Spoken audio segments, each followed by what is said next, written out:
அந்த காலத்துல எல்லாம் நமக்கு பேஸே கேட்கல சொல்லுவோம். இந்த பாட்டுல கேட்டதுல உங்க ஊர் பையங்க கார்த்திக் அந்த பேஸை வாசிக்கிறாரு. இன்னைக்கு யூசர் ஆஃப் அப்ளாஸ் ஃபார் கார்த்திக் அந்த பேஸ். ஒரு கல்யாண பாடல் கேட்கறதுக்கு முன்னாடி இந்த பாடலுக்கு பின்னாடி ஒரு சின்ன சுவாரஸ்யம். ஸ்ரீதர் சார் ஒரே சமயத்துல 2 படங்கள் எடுக்கணும் அப்படின்னு முடிவு பண்றாரு.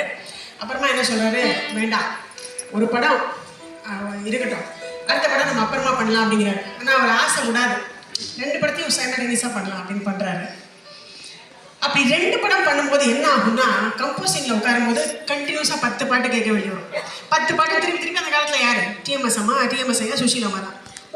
ஒரு மொனாட்டனி வரும்ல, அது வரக்கூடாது அப்படின்னு எம்எஸ்வி சார்ட்ட சொல்றாரு.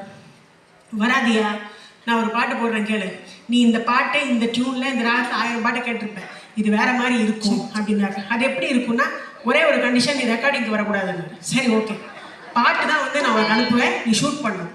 சரி ஓகே, ரெக்கார்டிங் முடிஞ்சு நகரான்னு சொல்லுவாங்க அந்த காலத்தில், இந்த சுத்தம் அதை வச்சு தான் வந்து மரத்தை சுற்றி என்ன மரத்தில் தெண்டா நடிக்கிறது ஓடி இருப்பாங்க ஹீரோயின். அந்த மாதிரி நகரா போகுது. பாட்டை கேட்டுட்டு ஸ்ரீதர் சாருக்கு பரவசம், பயங்கர பரவசம்.